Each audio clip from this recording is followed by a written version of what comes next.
I've always been the kind of person who needs time alone every now and then, you know? I work as a graphic designer, and being stuck in front of a screen all day really drains me. A few months ago, I decided I needed a break. No technology, no city noise, just me and nature. That's when I found the perfect Airbnb, a cabin deep in the woods, completely isolated. The host assured me it was safe, with decent cell service in case of emergencies, and even a fireplace for chilly nights. I couldn't wait to spend a few days there, just listening to the sound of the trees and the wind. I arrived on a Thursday afternoon. The sun was starting to set, and everything looked exactly like the photos. A rustic, cozy cabin surrounded by dense trees. It was perfect. The first night went by peacefully. I had a simple dinner, sat on the porch with a cup of tea, and listened to the crickets. It was exactly what I needed. But the next morning, as I was having coffee, I noticed something strange out the window. Outside, among the trees, there was a man standing there. He was about 50 yards away, tall, thin, wearing a dark jacket. He wasn't doing anything, just standing there, staring in the direction of the cabin. My first thought was that he was a hunter, or maybe a local passing through. But even as I tried to rationalize it, a shiver ran down my spine. It wasn't normal, right? I stood there for a few minutes, watching him, until he suddenly turned and slowly walked into the forest, disappearing among the trees. I tried to brush it off and go about my day, but the image of that man standing there stuck in my mind. Later in the afternoon, I decided to explore the area to distract myself and get a better feel for the place. I brought my phone with me, more for a sense of security than anything else since the signal wasn't great. The forest was dense and eerily quiet, and the trees seemed taller than I remembered from the night before. The further I walked, the stronger the feeling that I was being watched. Sure, it could have been paranoia after what I saw in the morning, but the unease was hard to shake. When I returned to the cabin, the sun was already setting. I locked the door and tried to convince myself it was all in my head. Then, around 8 p.m., I heard a knock at the door. My heart raced. Who would be knocking on the door of an isolated cabin in the middle of the woods? I crept to the door and peeked through the peephole. It was him, the same man. Now I could see more details. His face was thin, almost too pale, and his eyes were deep-set, unblinking. He didn't look aggressive, but there was something deeply unsettling about the way he just stood there, waiting. When I asked who he was, he replied in a calm, low voice, "I'm lost. I need help finding my way." My first instinct was to hesitate. Something about him felt off, but at the same time, it's hard to ignore a plea for help. You always hear stories about not trusting strangers, but in situations like that, the line between caution and humanity gets blurry. I told him I didn't know the area well and suggested he head to the main road. He stood there a moment longer, then finally walked away, disappearing into the trees. I made sure to watch him until he disappeared into the trees before closing all the curtains and double-checking the locks. From that moment on, the cabin didn't feel as welcoming. Every creak of the wood or sound from outside made me jump. I tried distracting myself by watching something on my phone, but the battery soon died, and the sense of isolation only grew stronger. I spent the rest of the night listening to the wind and trying to convince myself it was just a coincidence. Maybe he really was lost, and I was just being paranoid. But deep down, I knew this wasn't normal. The next morning, I decided to head out early and walk around the cabin to see if I could spot any footprints or signs that he'd come back.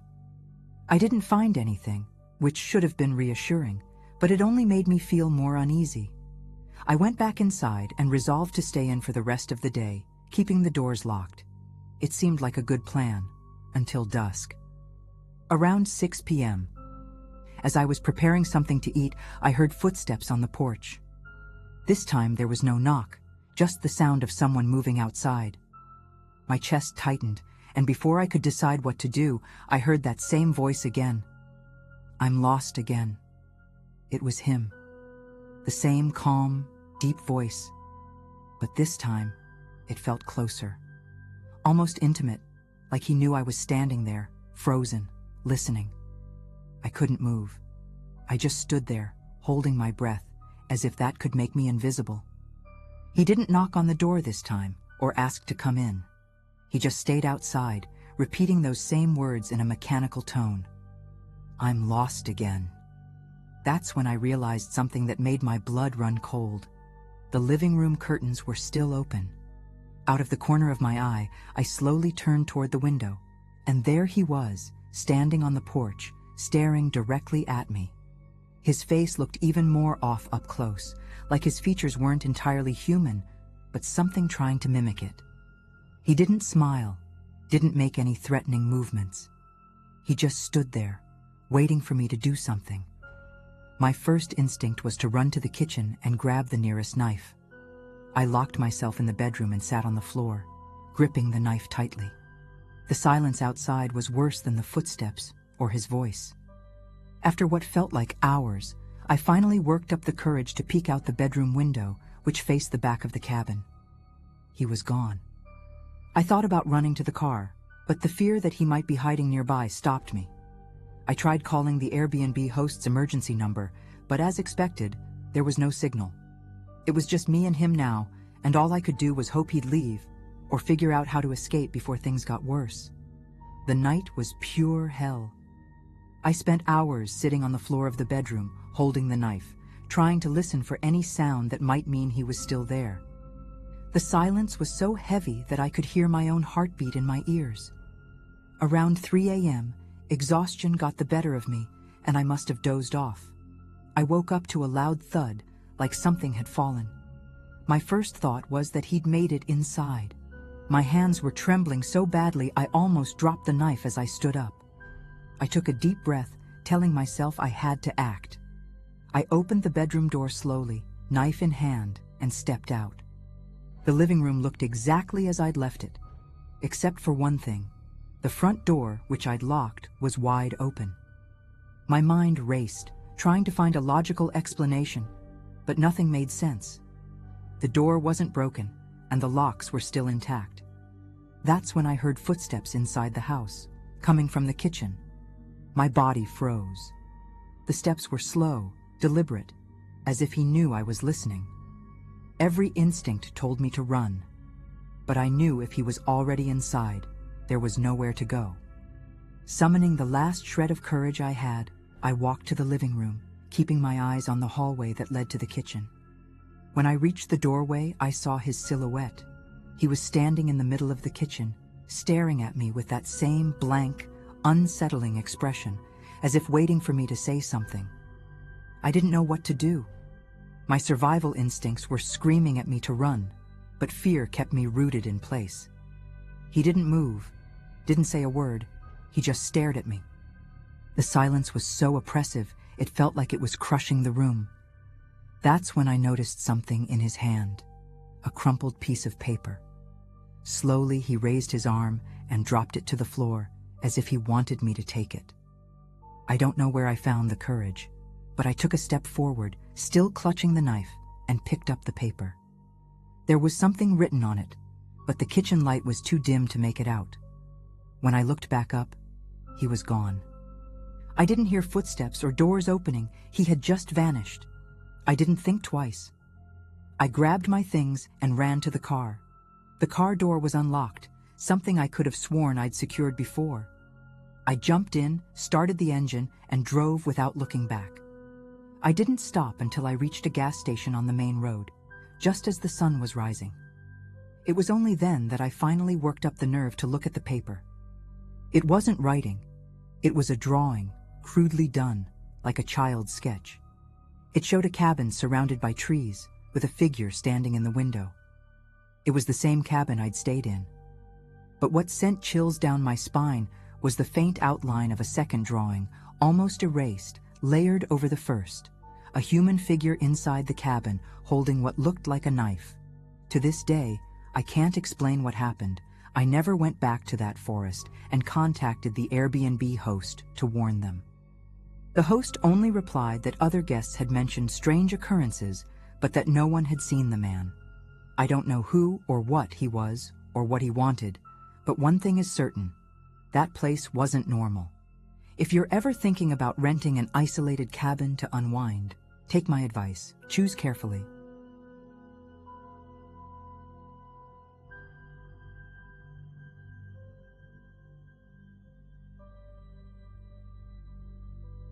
I'm not usually one to stay in Airbnbs, but that October, I had no choice.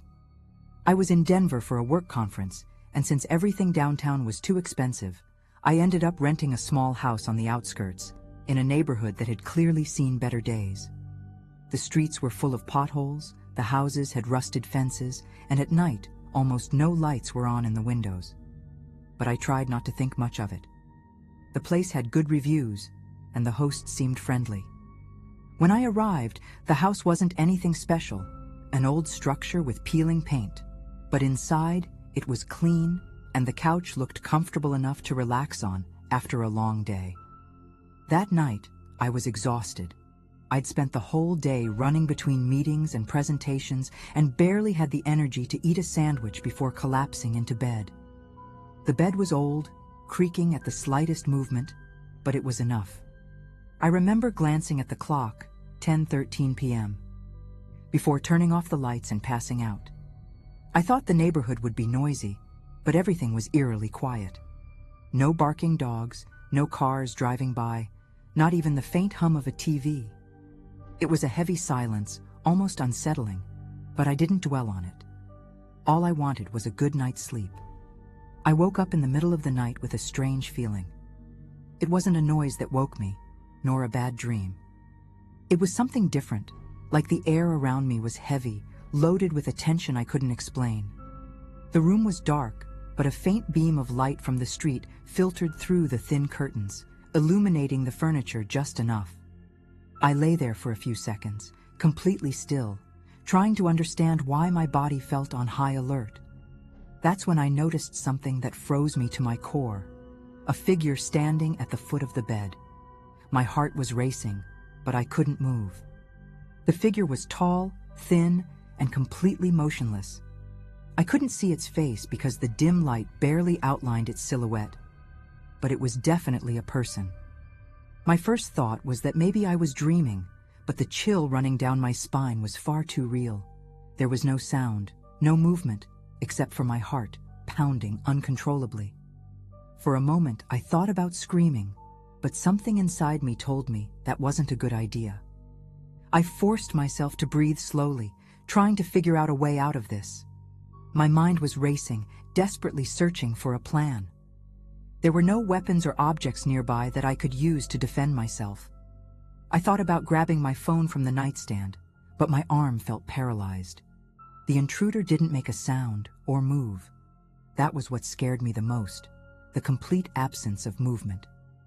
Finally, I mustered the courage to sit up in bed, moving as slowly as possible to avoid provoking him. "Who are you?" I asked, my voice barely a whisper, hoarse with fear. The figure didn't answer. It just stood there, like a living shadow, staring at me. Then, as if snapped out of a trance, it moved. Not in a normal way. It was slow, almost unnatural, as if it were gliding backward toward the bedroom door. My heart felt like it was about to burst. As soon as it disappeared down the hallway, I jumped out of bed. I didn't think twice. I grabbed my keys, which luckily were still in the pocket of my pants on the floor, and ran for the front door.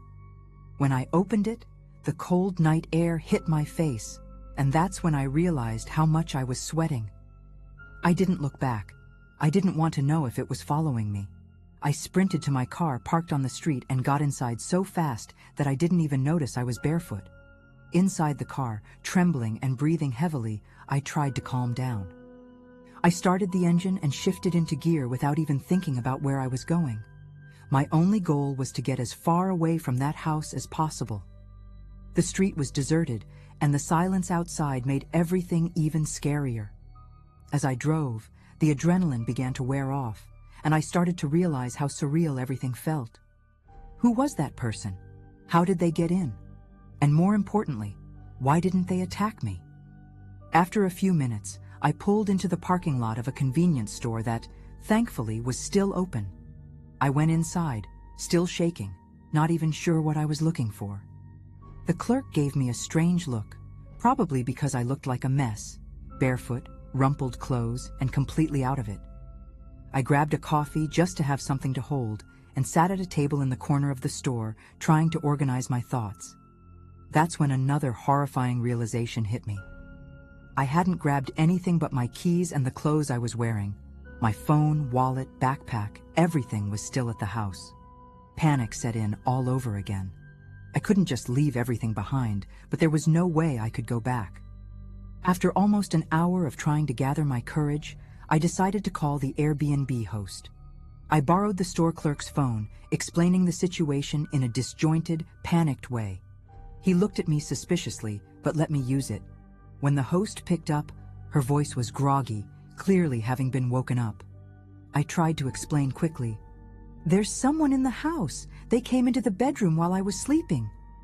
But what she said left me even more disturbed. "That's never happened before." "Are you sure you weren't dreaming?"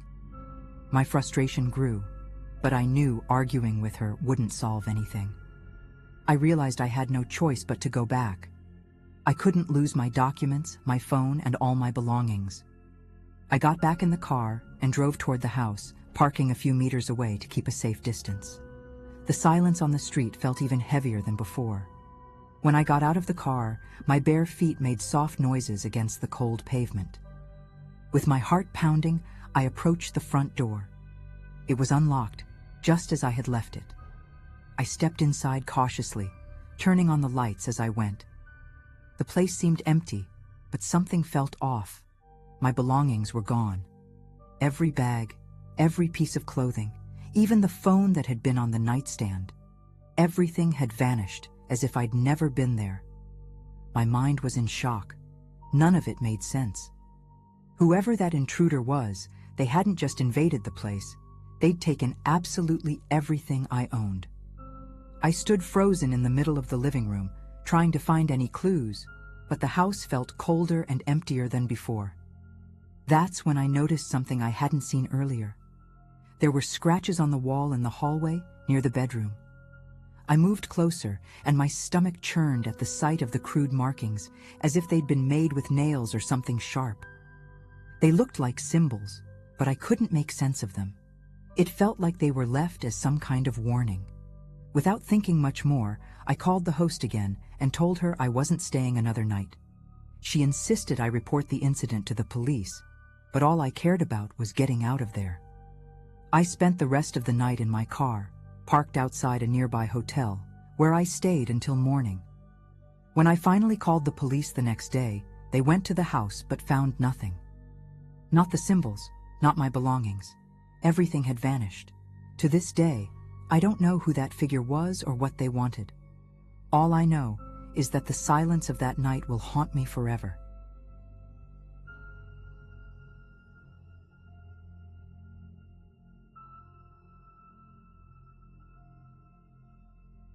I've never been the type to rent cabins or houses to work, but at that time, I had no choice.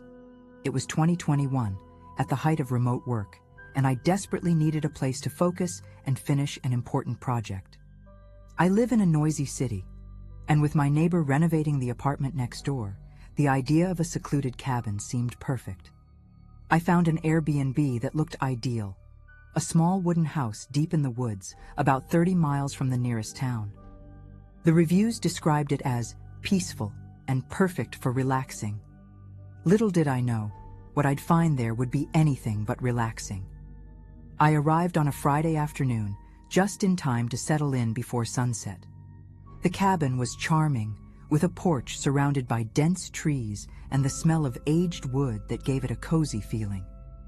The owner had left a note on the kitchen table with basic instructions: how to turn on the heater, where to find the utensils, that sort of thing. The internet was surprisingly good for such an isolated spot, which was essential for me. After unpacking, I took a quick walk around the property. The place felt so quiet that even the sound of leaves rustling in the wind seemed louder than usual. It was only when I returned inside that I noticed something strange. There were small footprints in the dirt near the back door, as if someone had been walking around. At the time, I convinced myself it must have been a small animal, maybe a dog from the nearest neighbor, who, according to the map, lived nearly a mile away. That night, everything seemed calm, but I couldn't shake the feeling that something was off. While making tea in the kitchen, I noticed one of the windows in the living room was slightly open. I found it odd because I was sure I had closed them all when I arrived. Again, I tried not to overthink it. Maybe the wind had forced it open, or maybe I was just tired. I shut the window, locked the front door, and went to bed. I was exhausted, but the complete silence of the place made it hard to sleep. It felt like every little sound, no matter how faint, echoed throughout the house. In the middle of the night, I heard a creak coming from the living room. My heart raced. I stayed frozen for a few minutes, trying to listen for anything else, but the silence returned. I convinced myself it was just the wood expanding in the cold. The next morning, as I drank my coffee, I noticed one of the chairs in the living room wasn't where I remembered leaving it. It was a small armchair, easy to move. I stared at it for a few seconds, trying to recall if I had moved it myself and just forgotten. I decided not to dwell on it. My deadline was tight, and I needed to focus. I spent the day on my laptop, but I couldn't shake a nagging feeling that something was out of place. By late afternoon, I went for a walk to clear my head. That's when I noticed something that made my stomach drop. Alongside the small footprints I had seen the night before, there were now fresher ones, even closer to the back door. I took a deep breath, trying to stay calm, and went back inside, locking the door carefully this time. That night, the feeling that something was wrong grew even stronger. After dinner, I noticed my water bottle, which I had left on the side table by the couch, was now on the kitchen counter. There was no way I had moved it without realizing it. My heart started racing, but I tried to convince myself I was being paranoid.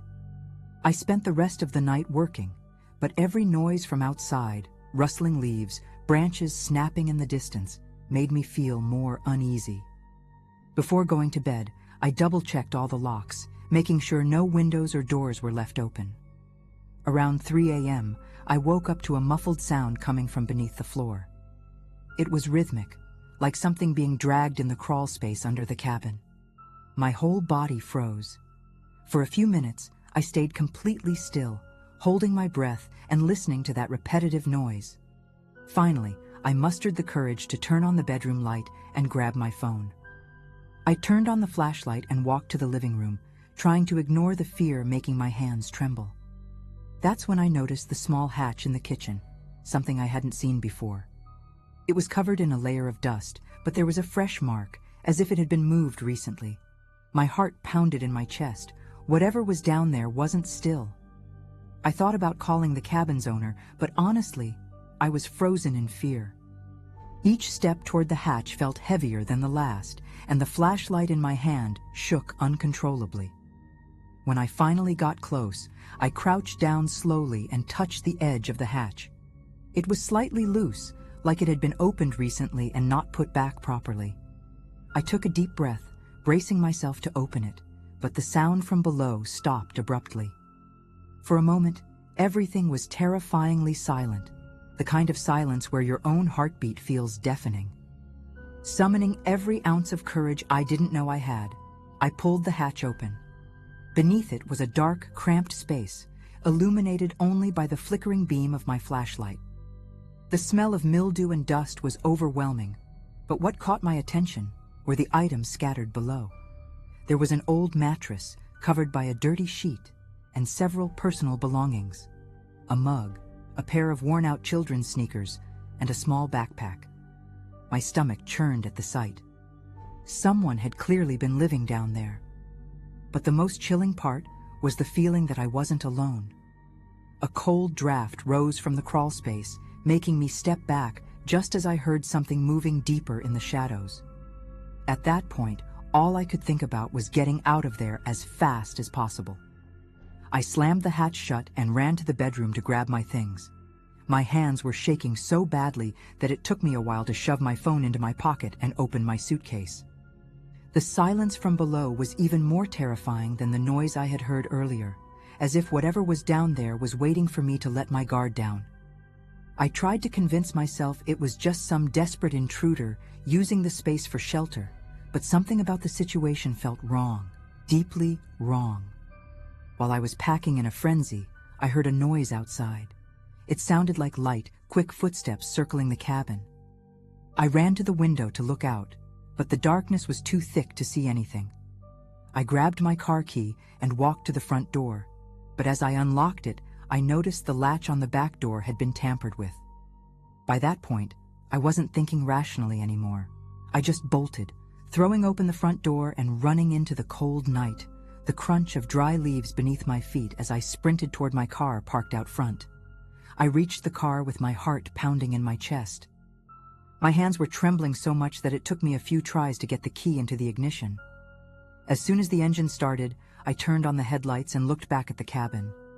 It seemed quiet, almost harmless, but something in the window reflections made my skin crawl. There was no one visible inside, but the headlights illuminated something near the back door. Fresh footprints in the dirt. Not just the small ones I'd seen before. These were of different sizes, like more than one person had recently been there. I didn't wait to find out. I threw the car into gear and sped away, navigating the winding forest road as fast as I could. The feeling of being watched didn't leave me, even after I left the cabin far behind. I reached a gas station in the nearest town, shaken to the core. While waiting inside the convenience store for someone to call the police, I replayed everything that had happened in my mind. The hatch, the sounds, the belongings down there. Whoever had been there had been living right beneath me. The police arrived about an hour later, but I never learned the outcome of the investigation. The cabin's owner never responded to me, and the Airbnb listing disappeared a few days later.